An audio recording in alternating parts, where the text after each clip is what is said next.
Hello everyone, welcome to NEET made easy. आज हम शुरू करने जा रहे हैं part 3 of the chapter cell cycle and cell division के NCERT highlights. I hope so आपने पहले दोनों पार्ट्स कवर कर लिए हों। आज हम शुरू करते हैं पेज 166 ऑफ एनसीईआरटी से from the topic cytokinesis.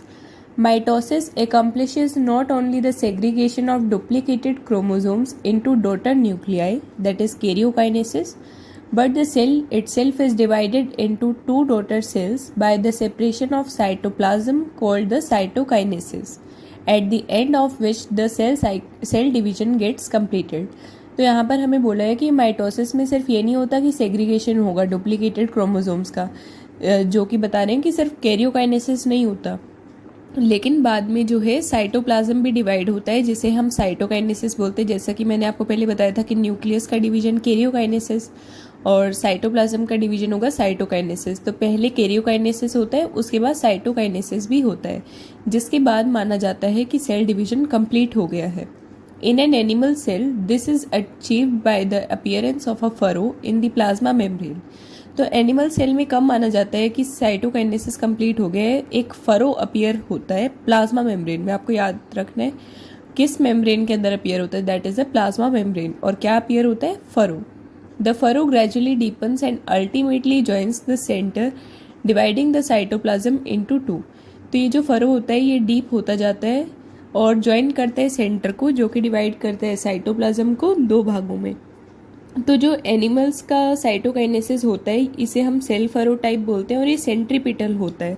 Centripetal क्यों होता है? क्योंकि जो फरो है वो स्टार्ट करता है पेरिफ्री पर और मूव करता है अंदर की साइड, जिसमें वो सेल को दो भागों में डिवाइड करता है। और जब हम आगे पढ़ेंगे प्लांट सेल के बारे में तो वो होगा सेंट्रीफ्यूगल, वो अपोजिट तरीके से होता है। तो यहाँ पर नेक्स्ट लिखा हुआ है plant cells however are enclosed by a relatively inextensible cell wall, therefore they undergo cytokinesis by a different mechanism. तो यहाँ पर हमें बोल रहे हैं कि जो सेल वॉल है वो रिलेटिवली इनएक्सटेंसिबल होती है, वो ज़्यादा नहीं खींचती है। ये हमने पिछले चैप्टर में भी पढ़ा था, इसलिए साइटोकाइनेसिस एक दूसरे मैकेनिज्म से करते हैं। In plant cells wall formation starts in the centre of the cell. अब वहाँ पे कैसे स्टार्ट हुआ था? पेरीफ्री पे शुरू हुआ था, और प्लांट सेल में कहाँ पर होता है? सेंटर पे होता है। तो इन लाइंस पर भी आपको ध्यान देना है। और ग्रो किधर की साइड करते हैं? Outward to meet the existing lateral walls. The formation of the new cell wall begins with the formation of a simple precursor known as the cell plate. तो आपको याद रखना है वो सिंपल प्रिकर्सर कौन है? Cell plate. That represents the middle lamella between the walls of the two adjacent cells. Cell plate actually क्या होता है? मिडल लेमेला होता है, जो कि प्रेजेंट होता है between the walls of the two adjacent sales. At the time of cytoplasmic division, organelles like mitochondria and plastids get distributed between the two daughter cells. अब आपसे पूछा जा सकता है कि जो ऑर्गेनेलीज हैं जैसे कि माइटोकॉन्ड्रिया और प्लास्टिड, ये न्यूक्लियर डिवीजन के टाइम पर डिस्ट्रीब्यूट होती है साइटोप्लाज्मिक डिवीजन? तो आपको याद रखना है साइटोप्लाज्मिक डिवीजन के टाइम पर होती है ये डिस्ट्रीब्यूट अलग अलग डॉटर सेल्स पे। Next line is in some organisms karyokinesis is not followed by the cytokinesis. कुछ ऑर्गेनिजम्स में जो कैरियोकाइनेसिस है उसके बाद साइटोकाइनेसिस नहीं होता, as a result of which the multi nucleated condition arises leading to the formation of syncytium. इसका मतलब होता है multi nucleated condition. Example liquid endosperm in coconut. तो आपको पहले तो ये पता चलना चाहिए कि किस चीज का फॉर्मेशन होता है? सिंशिशियम, जिसका मतलब क्या होता है? Multi nucleated condition. इसका एग्जाम्पल क्या है? Liquid endosperm in coconut. और ये होता कब है? जब karyokinesis is not followed by the cytokinesis. तो आई होप सो आपको साइटोकाइनेसिस अच्छे से समझ आ गई हो। इसमें आपको अच्छे से ध्यान रखना है कि प्लांट सेल में सेल प्लेट बनेगी, एनिमल सेल में बनेगी सेल फरो, और साइटोकाइनेसिस जो प्लांट सेल में होगा वो कौन से टाइप का होगा? सेंट्रीफ्यूगल, क्योंकि वहां पर वॉल फॉर्मेशन कहाँ से शुरू होती है? सेंटर से, और जाती है बाहर की तरफ। और एनिमल सेल में उसका उल्टा होगा, सेंट्रीपिटल होगा, क्योंकि वहां पर फरो की फॉर्मेशन शुरू होती है पेरीफ्री पर और मूव करती है अंदर की तरफ। अब हम आते हैं नेक्स्ट टॉपिक पर, that is a topic 10.3 significance of mitosis. Mitosis or the equational division is usually restricted to the diploid cells only. However, in some lower plants and in some social insects, haploid cells also divide by mitosis. तो पहले तो हमें ये बताया कि mitosis का दूसरा नाम क्या होता है, that is a equational division. ये मेनली होता किन में है? डिप्लॉइड सेल्स में। लेकिन फिर बताया कि कुछ लोअर प्लांट्स में और कुछ सोशल इंसेक्ट्स, जैसे कि हम एग्जांपल दे सकते हैं हनी बी का, वहाँ पर हेप्लॉइड सेल्स भी डिवाइड करते हैं थ्रू माइटोसिस। ये एक्सेप्शन है, तो ये आपको याद रखनी है। It is very essential to understand the significance of this division in the life of an organism. तो यहाँ पर हमें बोला हुआ है कि ये बहुत इंपॉर्टेंट हो जाता है हमारे लिए कि हम इसकी इम्पोर्टेंस को जानें। Are you aware of some examples where you have studied about the haploid and the diploid insects? क्या आपको पता है कुछ एग्जाम्पल जो आपने पढ़े होंगे हेप्लॉइड और डिप्लॉइड इंसेक्ट्स के बारे में? ये मेनली आप जेनेटिक्स में भी पढ़ेंगे नेक्स्ट ईयर, तो वहाँ पर आएगा हनी बीज और सब के बारे में। Next line is mitosis usually results in the production of diploid daughter cells with identical genetic complement। तो यहाँ पर बताया कि माइटोसिस मेनली प्रोड्यूस क्या करता है? Diploid daughter cells. याद रखना है डिप्लॉइड होंगी या हेप्लॉइड होंगी, दैट आर डिप्लॉइड। और उनका जेनेटिक कॉम्प्लीमेंट कैसा होगा? आइडेंटिकल होगा with the parent cell.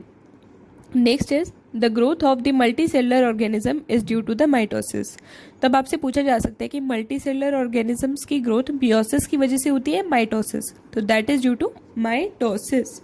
Next line is cell growth results in disturbing the ratio between the nucleus and the cytoplasm. ये जो है सेल ग्रोथ, ये डिस्टर्ब करती है ratio of between the nucleus and the cytoplasm.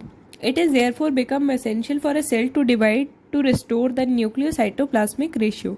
तो ये ज़रूरी हो जाता है सेल के लिए कि वो रिस्टोर करे अपना न्यूक्लियोसाइटोप्लाज्मिक रेशियो।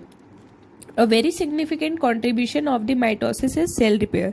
तो माइटोसिस सेल रिपेयर में भी हेल्प करती है, न्यूक्लियोसाइटोप्लाज्मिक रेशियो को रिस्टोर करने में भी हेल्प करती है। Next line is the cells of the upper layer of the epidermis, the cells of lining of the gut and blood cells are being constantly replaced। तो यहाँ पर हमें बोल रहे हैं कि कौन कौन से सेल्स हैं। अब जैसे पूछे जा सकते हैं कि माइटोसिस के कुछ एग्जाम्पल्स दो, तो आप क्या बोलेंगे? Upper layer of epidermis, cells of lining of gut and blood cells are constantly replaced. और वो रिप्लेस्ड क्यों होते हैं? Because of the mitosis. Next line is mitotic divisions in the meristematic tissues, the apical and the lateral cambium. एक तो पहले आपको ये पता होना चाहिए कि जो एपिकल और लेटरल कैम्बियम है ये पेरिस्टेमेटिक टिश्यू है, और फिर इनमें डिवीजन कौन सा होता है? Mitosis. Results in the continuous growth of the plant through out their life.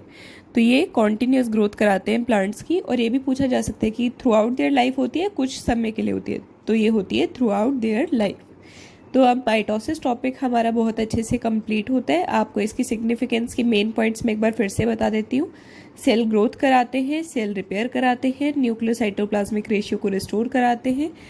तो ये मेन पॉइंट्स हैं जो कि इसकी सिग्निफिकेंस है। बाकी आपको अलग अलग फेजेस जो हमने लास्ट क्लास में किए थे वो अच्छे से कवर करने हैं। साइटोकाइनेसिस में जो लिक्विड एंडोस्पर्म वाला एग्जाम्पल था वो भी टेस्ट में कई बार पूछा जाता है, तो वो सब आपको अच्छे से कवर करना है। और जैसे G1S, G2M, इनकी पूरा आपको बताना चाहिए कि इसके बाद कौन सा फेज़ आता है। जो भी डायग्राम्स हैं वो आपको अच्छे से कवर करने हैं। अब हम स्टार्ट करते हैं अपना next topic, that is 10.4 meiosis. Meiosis, तो फर्स्ट लाइन में लिखा हुआ है the production of offspring by sexual reproduction includes the fusion of two gametes each with a complete haploid set of chromosomes. तो आपको याद रखना है कि जो सेक्सुअल रिप्रोडक्शन से जो ऑफस्प्रिंग्स प्रोड्यूस होते हैं, जो कि क्या क्या चीज़ें इन्वॉल्व करते हैं? Fusion of two gametes each with the complete haploid और diploid set, haploid set of chromosomes. याद रखना है आपको N एंड N, जो कि मिलके बाद में बना देगा 2N। Next line is gametes are formed from the specialised diploid cells. तो यहाँ पर हमें बताया कि गेमीट्स किन से बनते हैं? Specialised diploid cells. और अगर आपको इनका नाम पता हो तो वो होते हैं मियोसाइट, जिनकी प्लॉइडी क्या होती है? 2N। Next line is this specialized kind of cell division that reduces the chromosome number by half results in the production of haploid daughter cells. This kind of division is known as meiosis. तो इससे ऐसा question पूछा जा सकता है, आपको पहली line दे दी, फिर पूछा जाएगा कि ये कौन सा डिवीजन है, ये मियोसिस है, ये माइटोसिस है, ये एमाइटोसिस है, ये क्या है? तो आपको पता होना चाहिए ये है मियोसिस, जिसमें कि क्रोमोसोम नंबर हाफ हो जाता है। Meiosis ensures the production of haploid phase in the life cycle of sexually reproducing organisms, whereas fertilization restores the diploid phase. तो आपको पता होना चाहिए कि कौन हेप्लॉइड फेज को रिस्टोर करता है और कौन डिप्लॉइड फेज को। हेप्लॉइड फेज को रिस्टोर करेगा मियोसिस और डिप्लॉइड फेज को फर्टिलाइजेशन। कैसे?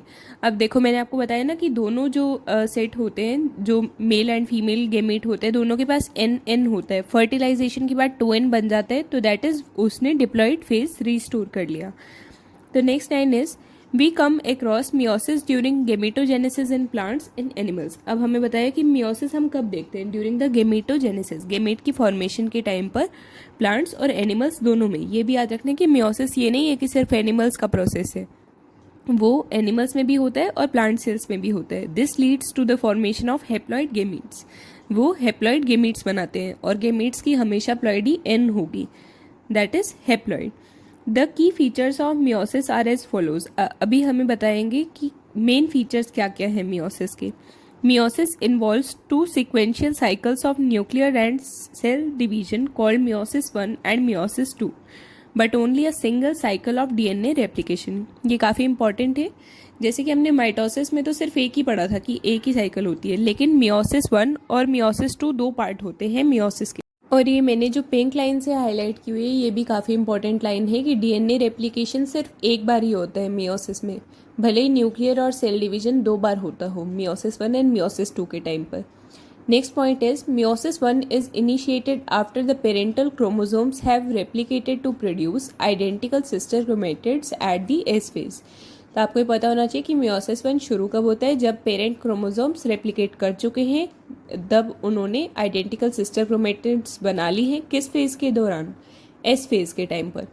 So the third point is meiosis involves pairing of homologous chromosomes. काफ़ी इंपॉर्टेंट वर्ड है होमोलोगस, आपको याद रखना है। होमोलोगस क्रोमोसोम्स में पेयरिंग होती है and recombination between the non sister chromatids of the homologous chromosomes. तो ऐसे भी कंफ्यूज किया जा सकता है आपको कि sister chromatids of the non homologous chromosome, नहीं, नॉन सिस्टर क्रोमेटिड होंगे और होमोलोगस क्रोमोसोम्स के।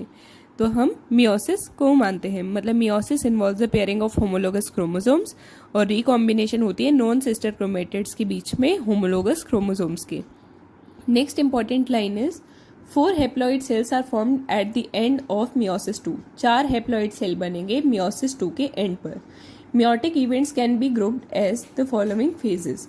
देखो अब जैसे हमने पढ़ा था माइटोसिस में होते थे प्रोफेज, मेटाफेज, एनाफेज, टीलोफेज, तो सेम इसी तरीके से होंगे, बस मियोसिस 1 में प्रोफेज 1, मेटाफेज 1, एनाफेज 1, टीलोफेज 1। ऐसे ही मियोसिस 2 में प्रोफेज 2, मेटाफेज 2, एनाफेज 2, टीलोफेज 2। ये सारे प्रोसेसेस हम और फेजेस नेक्स्ट क्लास में पढ़ेंगे। आज हमें यहीं तक कवर करना था। आई होप सो आपको अच्छे से समझ आ गया हो। Thank you so much.